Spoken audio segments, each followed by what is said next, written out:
Hoje vamos continuar a nossa aula de Teologia Moral, aula 6, continuando a aula 6, a continuação dela. Já havíamos falado sobre o assunto sobre a liberdade, então a gente continua agora com uma parte da liberdade. Quando se fala de liberdade, né, dentro da vida do homem, o ato de liberdade, depois eu prometo colocar um quadro para vocês, de como que funciona um pouco o ato interno das escolhas, dos pensamentos, dos desejos humanos, né? Mas depois isso eu coloco numa próxima aula, explicando só esse quadro para entender toda a matéria num quadro, né? Então quando a gente fala da capacidade do homem de conhecer o seu fim último, que é Deus, o fim último que é um bem, o homem tem a capacidade de conhecer, e essa capacidade é a sindérese, ou seja, a capacidade de conhecer o bem que eu devo fazer e o mal que eu devo evitar. Porque existe um mal, sim, que na verdade é a minha vontade privando os outros de algum bem. Então é o egoísmo, né? Um bem particular. Então, quando se fala de conhecimento, esse é o princípio exatamente que se encontra, né, aquela matéria que a gente viu anterior, né, que são, né, as advertências, né? Diante daquilo que se conhece, se tem as advertências. Isso é bom ou não é?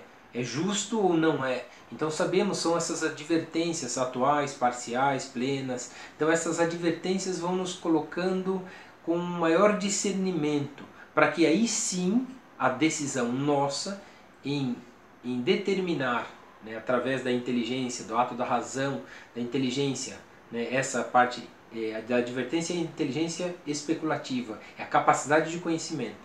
A nossa decisão está também na razão, mas está no intelecto prático, ou seja, no nosso consentimento, no nosso consenso. Então consentimos sobre aquilo que nos foi advertido, sobre aquilo que já conhecíamos, sobre aquilo que já nos ensinaram. Então esse conhecimento é que faz com que o homem tome as decisões. E essa determinação da razão sobre a vontade é que vai ser a escolha do objeto para que se chegue a um fim bom, né? Então, ou se escolha um objeto mau para que se chegue num fim mau, né? Porque é uma decisão, né? Então a decisão de consenso eu posso escolher, mas uma é com liberdade e a outra é burlando o ato da liberdade, não respeitando as advertências, porque conhecia e foi contra, e consentiu num ato que é contrário. Então não é um ato de liberdade, de ordenação da nossa vida, mas é um ato, na verdade, de livre-arbítrio, onde a pessoa pode escolher entre o bem e o mal.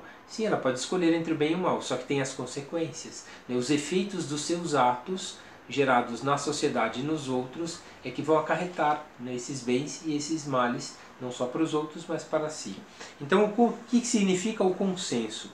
O consenso requerido pelo ato humano. Então todos os nossos atos, num determinado momento, tomamos a decisão do que faremos, do que fazemos. Então esse ato é uma interação do valor moral, do conhecimento que temos das coisas, dos ensinamentos, né, e esse desejo e esse valor escolhidos por nós formam, né, não um aglomerado, mas formam, quer dizer, uma intensidade que se manifesta de um modo particular da essência dinâmica de cada um. Então, cada um, né, dentro da sua vontade, ou seja, dentro da sua natureza, é lógico, vai escolher aquilo que lhe convém, mas nem sempre o que convém é o que é justo.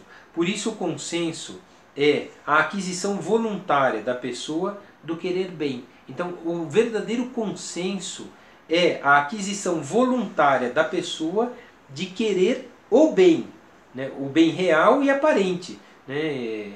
Pela inteligência que se apresenta. Então essa é a motivação do consenso, querer alguma coisa. Ninguém consente uma coisa que não quer, né? Se queremos, seja bom ou seja mal, queremos. Então consentiu. Então quem consente sobre alguma determinada coisa tem a responsabilidade daquilo. Então se consentiu sobre uma coisa má, vai ter as responsabilidades daquilo. Se consentiu sobre uma coisa boa, né, tem os méritos daquela bondade, daquele ato que fez. O consenso se manifesta no desejo de agir com autodomínio, não autonomia. Ninguém tem autonomia para fazer o que quer. Não, é preciso fazer o que se deve. não fazer o que se quer. Por isso temos o consenso, ele se manifesta no desejo de agir com autonomia. Sim, é autonomia, autodomínio, né? Então esse autodomínio, ou seja, dominar as nossas vontades, dominar os nossos desejos. Quer dizer, se eu tenho um desejo um desejo de concupiscência, de pecado, de roubar, de matar, de desejar, de usufruir do corpo do outro, quer dizer, na verdade, esse não é um consenso justo, mas na verdade consentiu sobre e deliberou sobre uma coisa errada. Então, no fundo, não é um autodomínio, né? Mas é uma autonomia, ou seja, o nomos é a lei, né? Então, autonomia, eu sou a medida da lei. Então, nisso tem um egoísmo, né? E tem um erro muito grande. Então, o autodomínio sobre si, sobre qualquer coisa, nasce das advertências, da capacidade de conhecer as coisas e depois de tomar a decisão de assumir as coisas conhecidas. Então isso é o consenso. Segundo São Tomás de Aquino, né, o movimento livre de liberdade se inicia na intenção, né, de fim último. E essa intenção, na verdade, é a vontade que adere ao teu conhecimento e a vontade que adere à tua decisão. E qual é a tua decisão? Né? O conselho, um prévio conselho racional, é a vontade escolhida. E por isso tem um valor de comando. Por isso a vontade aceita, porque conhecendo e deliberando, a vontade adere a isso como um autodomínio. E a pessoa se autodomina exatamente por causa do desejo de fim último que ele quer. É um fim bom, é um fim absoluto, é a vontade de Deus. Então, por isso, é uma vontade externa. Se não, é uma vontade que começa interna, mas é a vontade externa porque essa é a ordem da criação de Deus. Para São Tomás de Aquino, né, isso gera no homem não só uma ordenação da própria vida, mas até mesmo de satisfação. Então gera ao homem a satisfação, participar do bem do mundo, participar do bem do outro, gera no homem satisfação. Existem diversas formas de consenso, né, para dizer que nem sempre o consenso tomado pelo ser humano é justo, porque às vezes ele se pauta sobre um mau conhecimento, sobre uma má advertência, por isso será um mau consenso. Então, para consentir o consenso perfeito e o consenso imperfeito. Quando é um consenso perfeito, que tem a ver com o fim último, bom, desejado e absoluto, que é Deus. Então, esse consenso é perfeito quando a vontade adere plenamente ao bem real ou aparente, ou seja, das advertências, né, e que a razão os propõe. Então, quando eu conheço as coisas, por isso que o Espírito Santo é aquele que é o nosso advogado, ele nos fará recordar todas as coisas que eu disse. Se Jesus disse, eu conheço a verdade. E a verdade vos libertará, porque ao cumprir essa verdade pelas advertências, sabendo o que é bom, o que é mal, eu vou consentir sobre isso e determinar a minha vontade a escolher isso. Isso é um autodomínio. E essa é a vontade de Deus, que o homem tenha o dom de si, domine a si próprio e por isso coloque em ordem a própria vida, mas pautada em alguma coisa, porque sempre o homem vai se pautar em alguma coisa, ou na ganância, ou no desejo, ou na sexualidade, ou na mentira, ele sempre vai se pautar em alguma coisa. E é engraçado que às vezes uns racionalistas dizem, não pode se pautar em nada, mas daí chega Freud, chega Marx, eu tenho que se pautar sobre o material, que é externo. Não, a gente se pauta exatamente no conhecimento verdadeiro que é Deus. Deus nos criou com o germe do amor divino, ou seja, Deus nos criou para o bem. Então, quando descobrimos que a vontade de Deus para o bem dos outros e da sociedade se encontra na gente, a gente ordena isso exatamente pelas advertências, pelo conhecido, pelos efeitos dos nossos atos externos e, por fim, coordenando e determinando a minha vontade pelo consenso. Eu consenti sobre aquilo que eu conheço, sobre aquilo que é bom. Por isso eu pus em ordem. Então, essa é o consenso perfeito. Quando a vontade adere, pela determinação do consenso, né, adere plenamente ao bem real e aparente que a razão se propõe. Por isso as advertências. Quando uma mãe corrige o filho, não é para fazer isso. Por que ela diz isso? É uma advertência. Se você fizer, vai ter o quê? Um castigo, vai quebrar alguma coisa, vai acontecer alguma coisa contrária, alguém vai se prejudicar, você vai sair perdendo.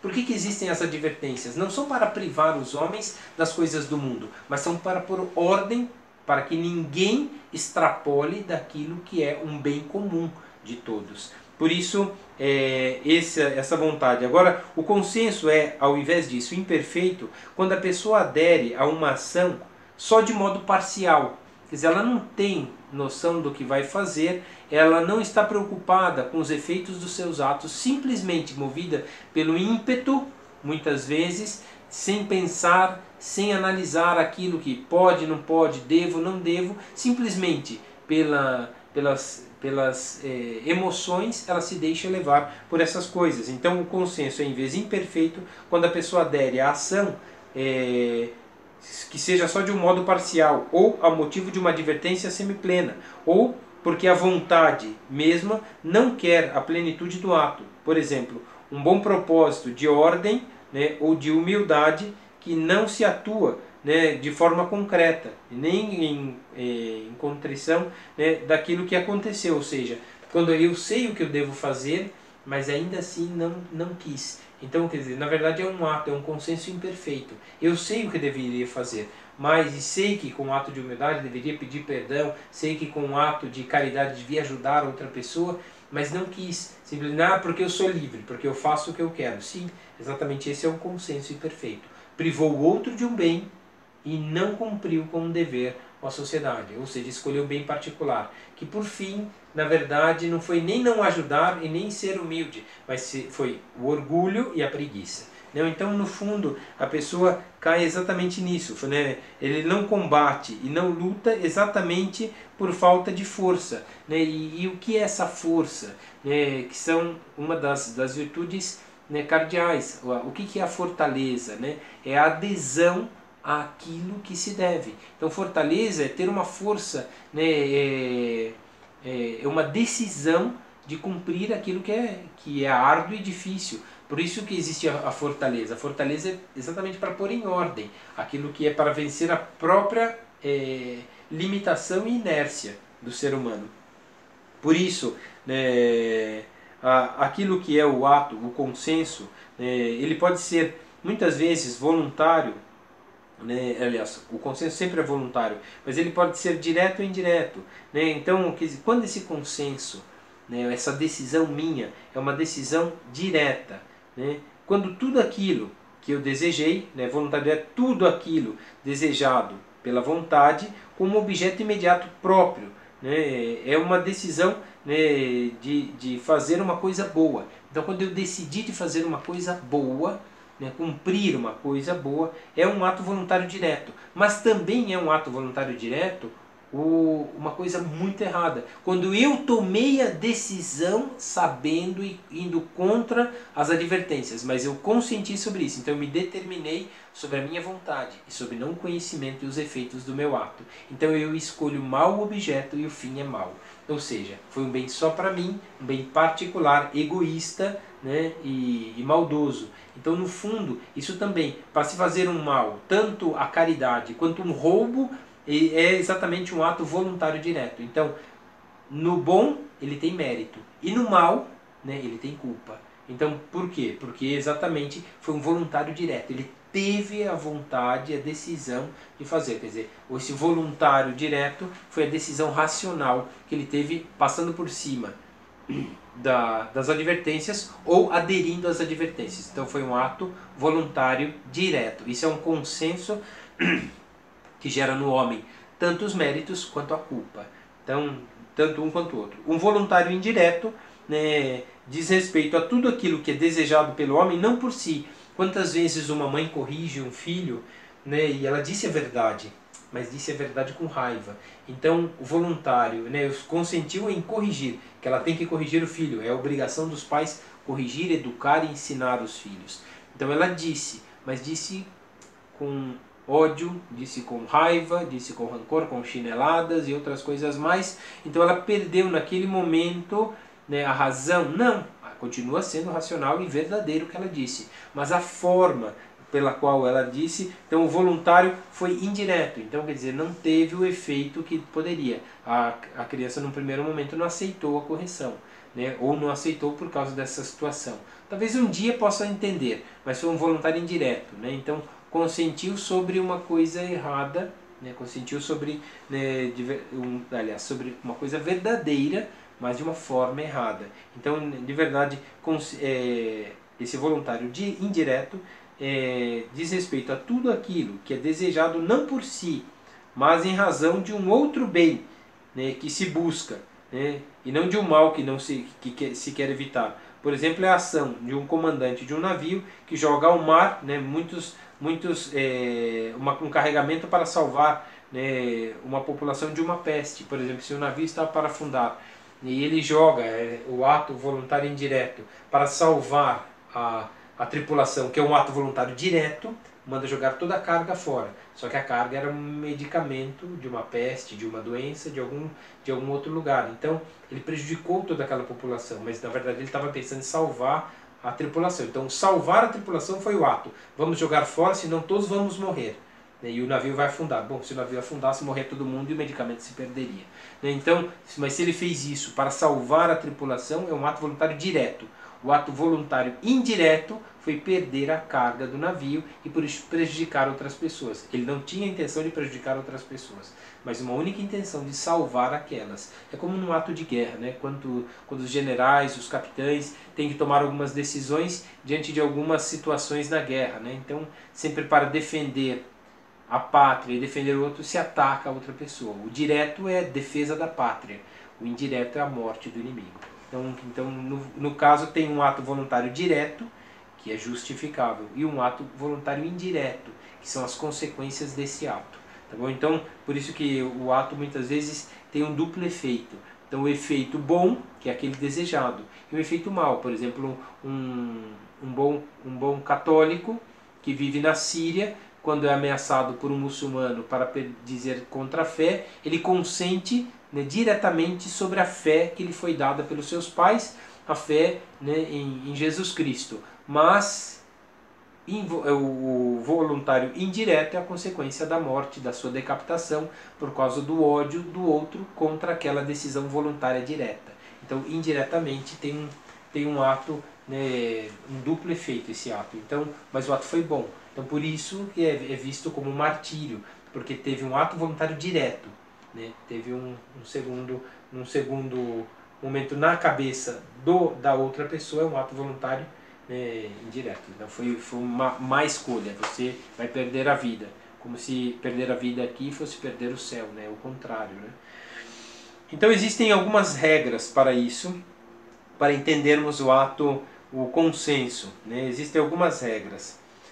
São atos que se realizam sem o intervento da faculdade cognitiva, né? Então ou seja, por uma constrição, né? Ou seja, seria um ato involuntário. Então, quando há, né, essa constrição, né, do consenso, né? O consenso imperfeito que se segue, né, de uma advertência parcial, uma advertência plena, né? Então tudo aquilo que tem uma advertência e ainda assim a pessoa insiste em desejar, em querer aquilo, quer dizer, na verdade é um consenso imperfeito, porque ele está indo contra alguma coisa. Ele é simplesmente uma advertência parcial. Bom, isso aqui eu não sei se está bom, eu não sei se vai dar certo, mas vamos tentar assim mesmo. Bom, com certeza é um consenso imperfeito, porque na dúvida não se deve fazer. Né? Nas incertezas não se deve fazer, se deve pensar, né? E por isso acaba caindo normalmente em pecados, né? Para que seja um pecado mortal, ocorre uma plenitude de consenso, ou seja, se consentir, né, de fato numa desordem grave, né, e consequente cai exatamente no pecado mortal, ou seja, aderindo a alguma coisa a uma advertência. Por isso Deus deu aos homens os mandamentos como advertência, para que o homem pudesse consentir, não contrário aos mandamentos, que é uma advertência. É como se fosse um castigo? Não, porque tudo que eu tomo contra os 10 mandamentos, contra uma vontade divina, contra uma ordem da criação, então eu consenti sobre o contrário. Então a minha vontade aderiu ao contrário daquilo que é a ordenação das coisas. Por isso é o mal, por isso gera e acarreta, né, de verdade é o mal. Então isso tudo gera, portanto, no homem, né, de certa forma, graus, né, regras de consenso sobre o consenso. Quer dizer, é preciso entender que todos os pecados, né, graves, os pecados mortais, né, geram de verdade um consenso contrário a uma ordem, a uma regra, a uma lei. Por isso as advertências vêm em função. Tanto que os 10 mandamentos, eles são, os 4 primeiros são positivos e os outros são negativos. Não fazer, não fazer, não fazer. Por que não fazer isso? Quer dizer, o bem que eu devo fazer e o mal que eu devo evitar. Então, o que eu não posso fazer, porque eu privo os outros de um bem e acarreto a mim a consequência dos efeitos dos meus atos. Porque os meus atos no mundo geram um efeito aos outros. Pode ser de ódio, de inveja, de maldade, de gratidão, de bondade. Então, os sinais, da perfeição do consenso são exatamente esse. Esses atos quando geram um bem, quando geram a bondade no coração dos outros. A realidade da nossa natureza de ser livres implica por vezes, implica por tantas vezes, parece que uma coação externa, com a normal advertência. Então, tudo para nós, se queremos de verdade viver como livres, a liberdade não é fazer o que se quer. A liberdade sempre tem um limite externo. Quer dizer, eu não tenho asas, não posso pular de um prédio se não for amparado por um paraquedas ou uma asa delta. Então, quer dizer, eu não posso fazer o que eu quero, eu sou livre para fazer o que eu quero. Então eu não tenho liberdade para fazer tudo. Todas as coisas externas e a minha limitação humana, eu não posso correr mais que um leão, eu não posso falar mais línguas do que sem estudar, do que aquele que estudou e se preparou para isso. Então, quer dizer, todos nós temos limites, e esses limites nós vamos aprendendo de acordo com os nossos consensos. Conforme vamos consentindo, vamos tendo de verdade a possibilidade de conhecer todas as coisas, de conhecer também as possibilidades de viver. É verdade que sinais da perfeição do consenso são muitos, que nós vamos estudar aqui, nessas próximas aulas. Dentre elas, o que seria um obstáculo, normalmente, ao consenso, a minha decisão final, seriam normalmente, esses obstáculos seriam o medo, a violência, a ignorância. Então essas coisas, de verdade, não são advertências, mas são coações. As coações e os obstáculos, de um ato de liberdade, de uma decisão de autodomínio, seria, na verdade, um obstáculo para o consenso. Então não seria o consentimento uma pessoa fazer uma coisa contrária, quando se coloca a arma na cabeça de uma pessoa que amamos e nos obrigam a fazer uma coisa que não queremos. Para não ver a morte da pessoa que amamos, fazemos até besteiras. E por que fazemos isso? Isso a gente vê em filmes, em outras coisas, mas a pessoa se sujeita a algumas coisas com medo de perder um ente querido, com medo de perder alguma coisa, ou às vezes com medo de perder até a própria saúde e se faz besteiras. Então todas essas coisas, o que é um obstáculo e é uma violência contra o ato de liberdade, seria também uma coação contra o consenso. Então eu consentiria de forma obrigada e não de forma de advertência, ou seja, a capacidade de conhecer e de autodomínio, não de autonomia. Por isso a unidade do ato humano, o ato humano que começa na minha vontade, que me leva a um fim último, a buscar aquilo que eu quero, mas para escolher como eu quero e o que eu vou fazer para chegar, passa pelo conhecimento desse fim.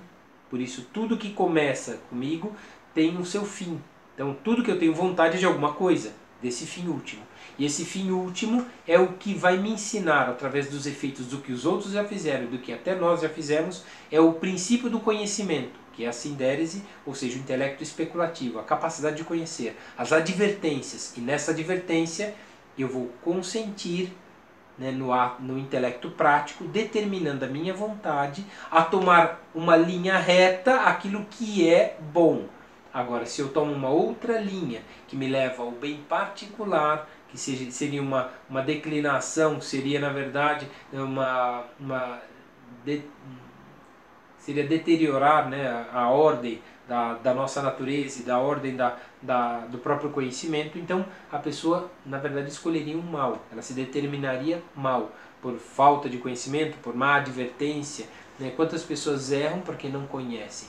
Por isso o Espírito Santo é aquele que nos ensina ou nos faz recordar tudo aquilo que já nos foi ensinado, tudo aquilo que nosso Senhor nos disse. Então o que o Senhor nos disse, 10 mandamentos e todo o Novo Testamento através dos Evangelhos, né? Então tudo aquilo que nos foi dado, o Espírito Santo nos faz recordar para que coloquemos em ordem a nossa vontade, determinado pelo conhecimento, né, e pela nossa capacidade racional de determinar a nossa vontade. Não uma vontade animal, é uma vontade freudiana, simplesmente porque deu vontade, então o ser humano está preso a isso emocionalmente e nos seus instintos. Não, o ser humano pode muito bem mudar todas essas coisas, mesmo tendo desejos contrários à ordem natural. Pode muito bem controlar. Até porque quem é bem casado, por que deseja outras pessoas? Pode controlar também esse desejo. Então, todos nós podemos controlar exatamente a nossa vontade, é um autodomínio, sabendo o que é certo, né, e aderindo ao que é certo para que colabore na sociedade e no bem, que os nossos atos tenham um efeito bom para a sociedade. E o que ganhamos com isso? Na verdade, nos associamos à bondade divina, nos associamos à ordem divina, ordenamos a nossa vida ao fim último, ou seja, ao bem absoluto, que é a vontade divina. Então, cada ato livre, né, ele está ligado da unidade de conhecimento intelectivo e consenso da vontade. Então, conhecimento do fim último, né, capacidade de conhecer, e consentir sobre a vontade, ou seja, determinar a minha vontade a escolher o que é certo. Então, todo ato livre o ato livre tem esses denominadores, né, tanto o consenso quanto o conhecimento. Então, todo ato da pessoa, enquanto tal, o livre querer, né, adiciona não só a inteligência e a vontade, mas também o dinamismo, né, somáticos e psíquicos do homem. Né? Tudo, quando tomamos uma decisão, entra tudo, todo o nosso conhecimento, os nossos sentimentos, a nossa vontade, os nossos instintos, todas as coisas entram e fazem parte das nossas decisões. Tanto é que quando temos uma mania, quando temos alguma coisa, normalmente definimos a nossa vida por essas coisas. Por quê? Porque eles também entram, fazem parte das advertências e dos consensos na nossa decisão. Por isso todo ato, né, decisivo tem esse dinamismo. E esse dinamismo exatamente faz parte da vontade e faz parte, de certa forma, uma certa espontaneidade e emotividade das pessoas. Isso faz parte de todos nós. Existem as emoções, os afetos, os instintos que nós fomos criados, né, já nascemos com essas características dos nossos pais, na nossa educação, nas nossas decisões. Então tudo isso vai acarretando em nós, quer dizer, uma gama de capacidades que as nossas decisões são influenciadas por todas essas coisas. Por isso que temos que corrigir todas as nossas emoções. Por que somos corrigidos, né, quando fazemos uma coisa errada ou outra? Por que somos sempre corrigidos? Exatamente castigados? Porque o castigo é pôr em ordem o que está errado. Então por que somos corrigidos? Exatamente para que não tenha influência sobre as nossas próximas decisões e que, sabendo que essas decisões foram más, acarretaram bens particulares, então é princípio para o conhecimento e advertência e capacidade para consentir, né, determinando a vontade a chegar a esse fim. Então todos nós temos essa capacidade e tudo isso acontece e faz parte, são coisas que fazem parte da nossa vida e não temos como fugir. Todas as emoções, né, a questão psicológica, a questão da maturidade interior, da vida interior, né, então, todas essas coisas fazem crescer o ser humano. Então, a quem muito é dado, muito é cobrado. Então, quanto mais conhecemos, melhor será a nossa decisão.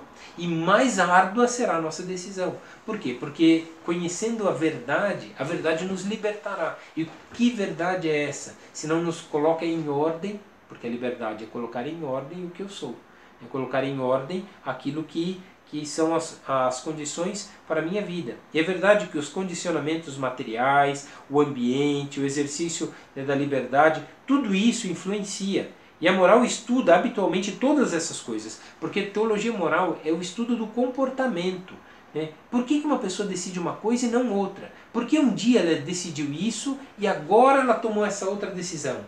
Bom, se ela tinha uma decisão boa e tomou agora uma decisão errada, foi porque ela se cansou de fazer isso, não quis mais fazer e agora tomou a decisão egoísta de fazer só o que lhe interessa e não o que ela aprendeu sempre. Ou o contrário, ela sempre aprendeu errado e viu que isso nunca deu certo, nunca acarretou um bem, mas pelo contrário, prejuízo de si e dos outros, e por fim, no ato de conversão, no ato de mudança, ela passa a aderir a um outro momento. Então, quer dizer, tudo isso, os condicionamentos materiais, os ambientes, o exercício, não dá para dizer, todo mundo que nasce na favela é ladrão. Não. E todo mundo que nasce em berço de ouro é honesto, né, e trabalhador. Também não. Né? Quer dizer, depende exatamente do comportamento de cada um. As decisões, os consensos, né, a capacidade de conhecer, de conviver com os outros, né, tudo isso faz parte das nossas decisões. Tudo isso vai somando, né, é o dinamismo, né, da nossa vida. A quem muito é dado, muito será cobrado. Então, quanto mais conhecemos, mais será cobrado a todos nós. Por isso que as crianças hoje em dia têm mais direitos, no futuro terão mais deveres. Como nós temos mais deveres, e talvez tenhamos menos direitos, mas por isso somos mais infelizes? Não, pelo contrário. Né? Se cumprindo bem os direitos, né, garantimos o mínimo se cumprirmos bem os deveres, garantimos no mínimo, quer dizer, alguns direitos. Então, quer dizer, e que nem sempre são respeitados. Mas, pelo menos na nossa consciência, temos a garantia de termos cumprido bem o nosso dever. Né? Então, a afetividade, ela muda muito. E em determinadas situações pode influenciar muito na mudança do nosso consenso. Né? Não só as advertências, o conhecimento, mas também as nossas emoções, afetividades, né? E a sensibilidade. Né? Quer dizer, isso tudo ajuda também a tomarmos. Quer dizer, tomar uma decisão num momento difícil. Né?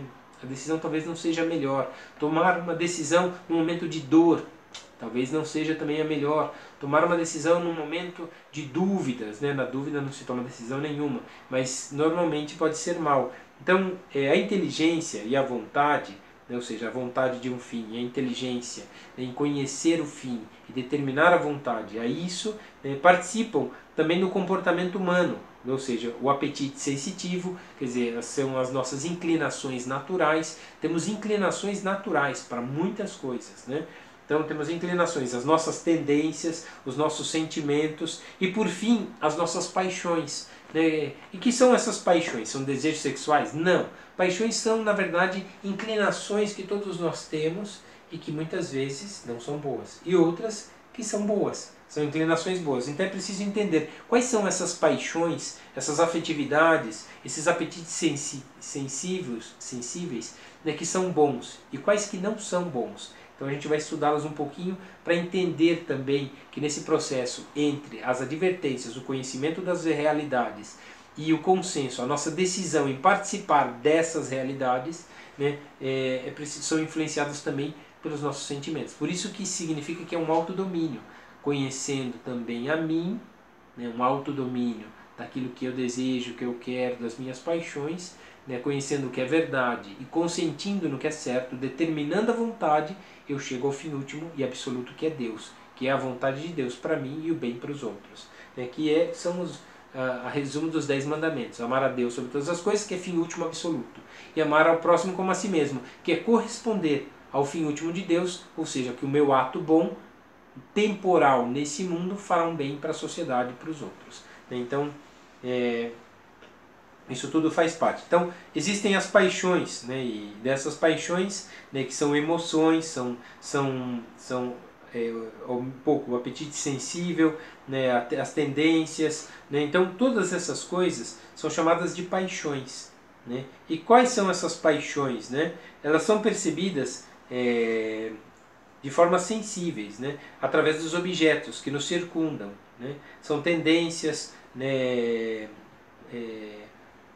um movimento instintivo de algumas situações, apetites sensitivos, reações afetivas, né, sinais positivos ou negativos, né, predisposições da vontade ou não, refutando algumas coisas ou não. Então todas essas coisas são paixões que temos que enfrentar. Então temos coisas que temos aversão, temos coisas que não, temos coisas que nos movem a emoção, outras não, temos coisas que nos movem o apetite, outras não. Então é preciso conhecer a si próprio. Por isso o dom de si, conhecer, né, os seus próprios dons.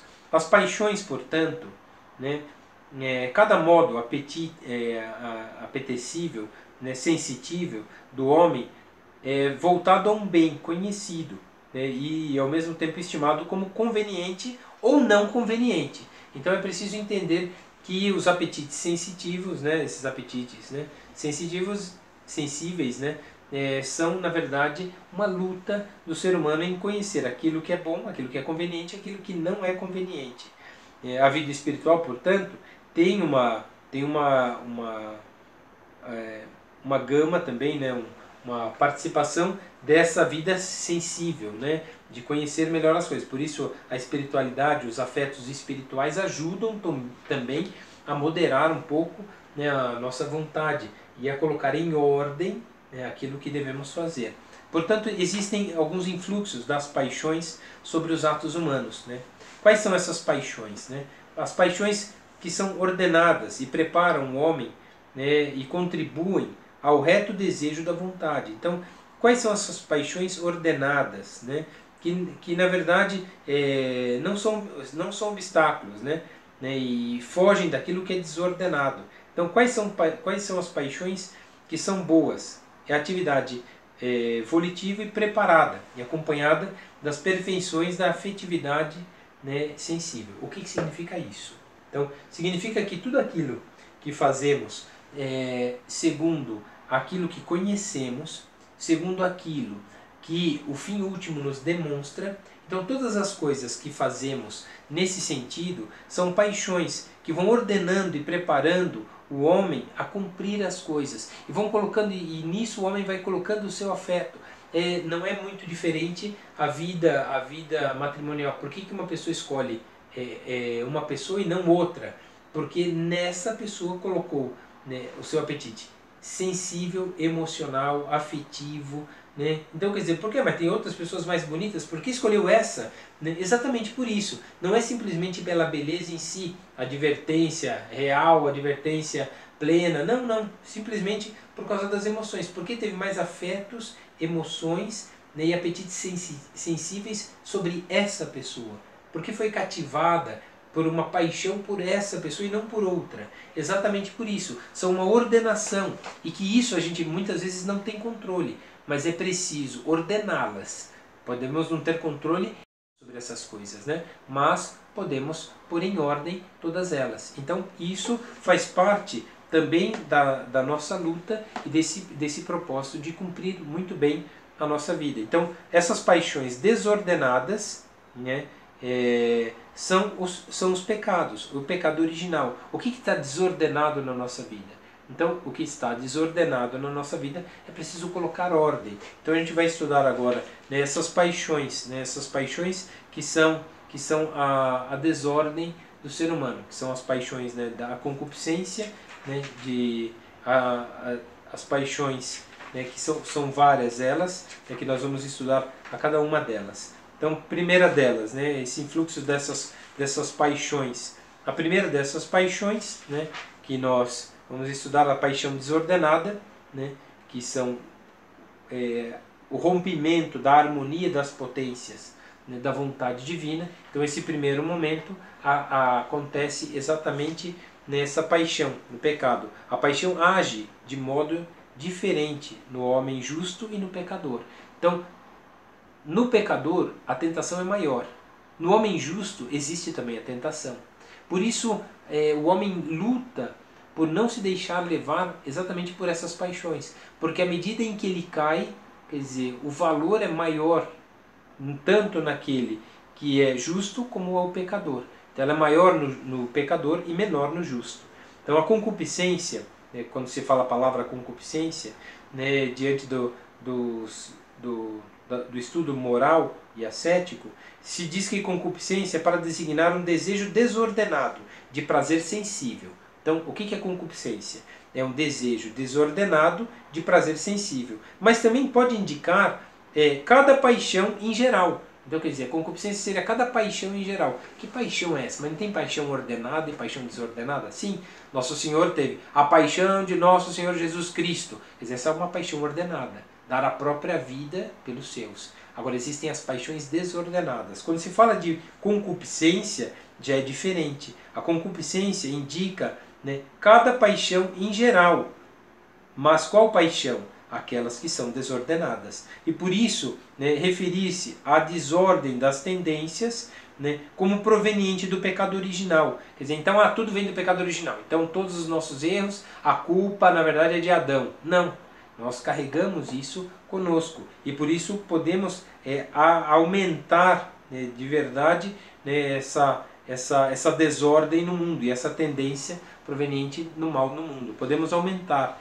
Existem paixões, né, que são dessas paixões de concupiscência.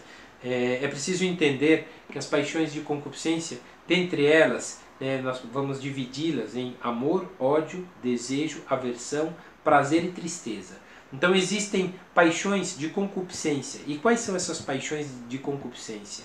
Quando se fala de paixão de concupiscência com relação ao amor, se chama amor o primeiro modo de atração de um bem apetecível, provocado, um bem apressado, né, desejado, né,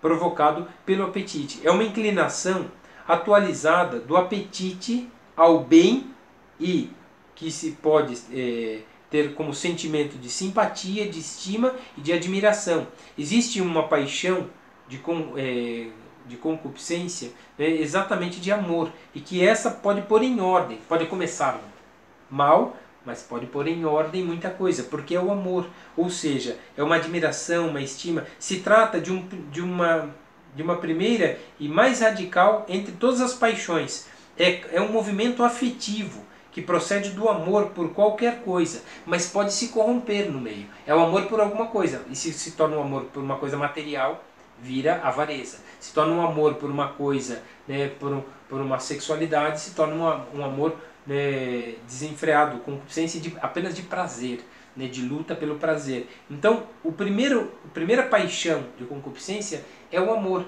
É um amor de inclinação atual, né, e é próprio da simpatia, da estima, da admiração, né, e está radicada entre todas as paixões. Né? Por isso, cada movimento afetivo procede do amor.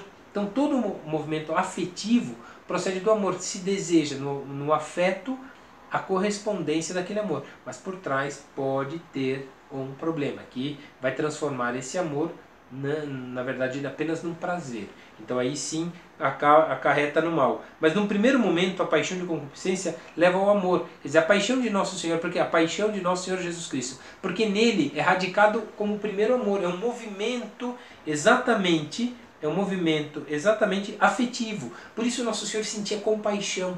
Por isso Nosso Senhor nele é um amor, né, perfeito. É uma paixão, é um movimento afetivo pleno de Nosso Senhor. Por isso o amor é uma paixão, mas é um movimento próprio de cada ser humano, colocado por nós, porque Deus é amor. Né? Então Ele colocou na criação esse amor. Né? Existe um amor próprio, né, do apetite sensível, né, e um outro próprio da vontade. Então é preciso separar exatamente esse amor próprio dessa inclinação natural do homem daquilo que é da vontade. Então é preciso que o amor sensível, por objeto, busca o bem conhecido, mediante os sentidos, segundo, né, os bens espirituais, Deus, a verdade, a amizade, o próximo. Então esse é um amor verdadeiro, é uma paixão, então, de verdade, que é um afeto puro e perfeito, dado por Deus e que precisa ser desenvolvido cada vez mais. é um termo como de uma direção, quer dizer, é um diligere, é dirigir, é para isso que fomos criados e dirigidos para isso, para esse amor. Por isso o primeiro mandamento, amar a Deus sobre todas as coisas e ao próximo como a si mesmo. Está dirigido, né, estão dirigidos exatamente os nossos afetos, as nossas tendências a esse amor apetecível, que é, de verdade, o bem do outro. Porque isso é o amor. Quer dizer, eu só tenho amor se eu amo o outro.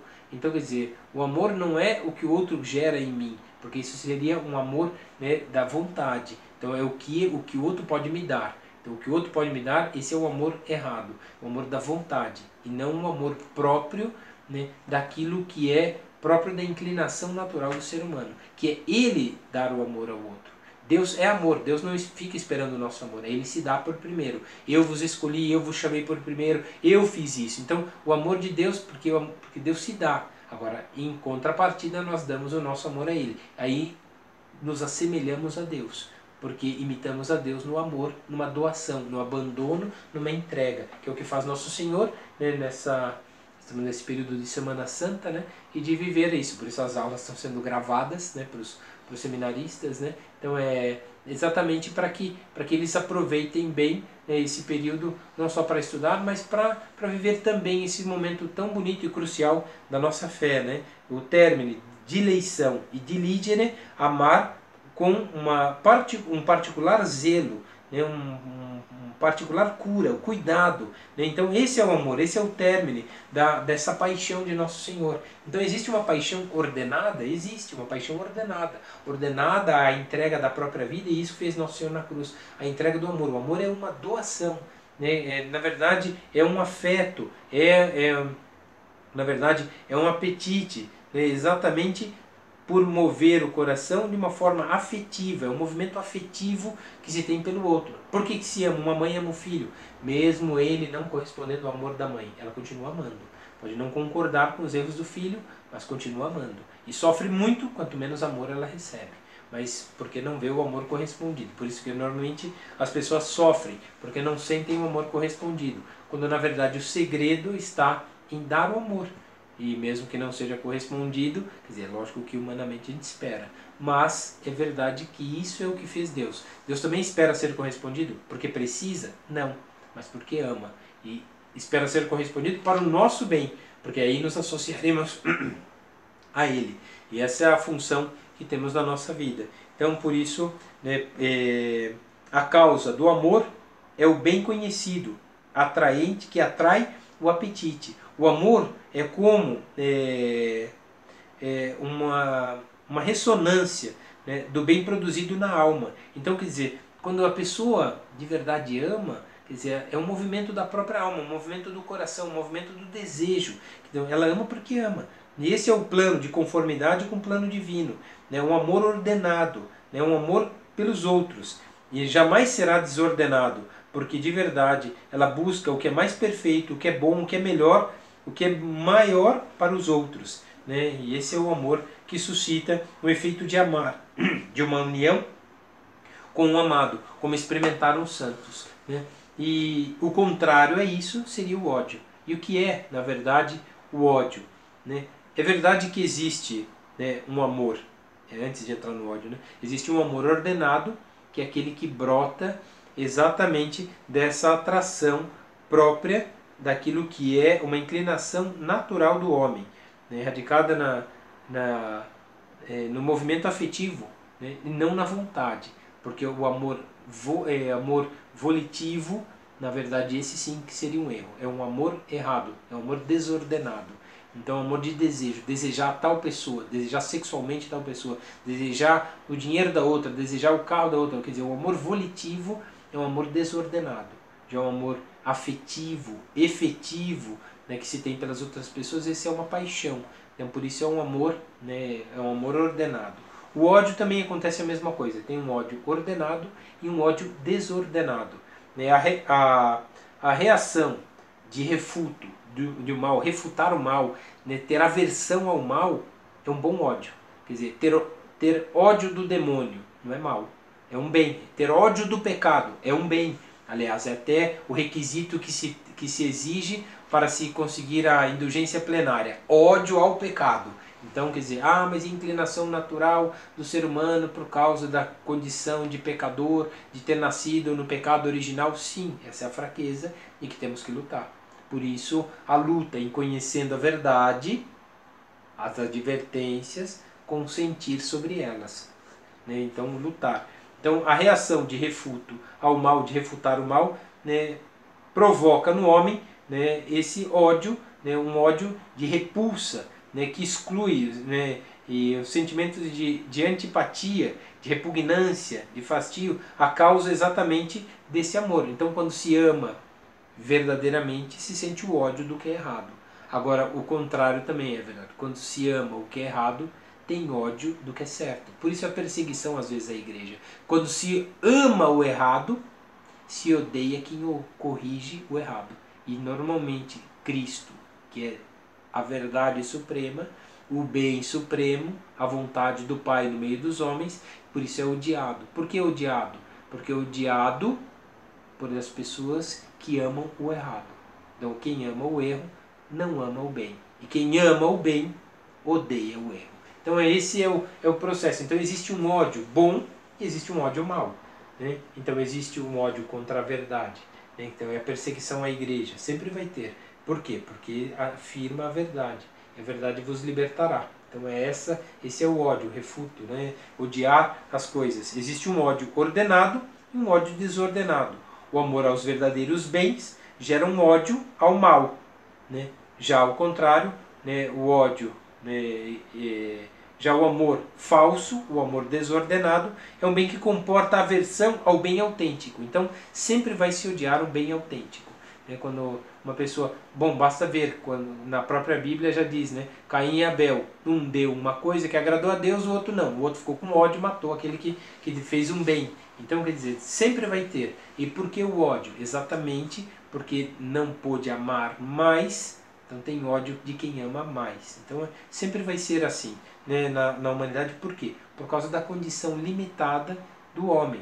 Então, é preciso entender que existem também, quer dizer, os desejos e as aversões. Dentre esses desejos e aversões, é preciso tomar muito cuidado, porque o amor facilita produzir o bom desejo, né? E a aversão, né, aliás, o amor facilita e produz o desejo, que conduz à busca do bem. Né? E moralmente isso é atribuído ao quê? A uma paixão significativa, né? Mais restrita daquilo que é o amor verdadeiro. Né? E o desejo não é simplesmente sentir atração ou aspirar a alguma coisa, mas é o querer efetivamente de possuir e compreender aquilo que ela é. Então, na verdade, o desejo não é simplesmente desejar ter alguma coisa, mas é compreender a importância que aquela coisa tem. E a aversão também é a mesma coisa. Existe um desejo ordenado e um desejo desordenado. Existe uma aversão ordenada e existe uma aversão desordenada. Tudo na nossa vida tem alguma coisa. Se temos ódio daquilo que é de Deus, é porque estamos no amor falso. Se amamos o verdadeiro, temos ódio do errado. Então, o desejo nosso, quando é ordenado, né, é um desejo daquilo que é bom. Quando o nosso amor é desordenado e errado, pelo um bem volitivo, apenas do nosso desejo, então ele, na verdade, tem aversão ao que é certo. Então, por isso a perseguição. Sempre haverá perseguição, né, e exatamente por isso. Então, na próxima aula a gente continua exatamente com essas paixões, né, que vamos entrar exatamente na questão da satisfação, né, e também da tristeza e da dor, que são também, né, paixões que fazem parte da luta do ser humano. Louvado seja nosso Senhor Jesus Cristo, para sempre seja louvado.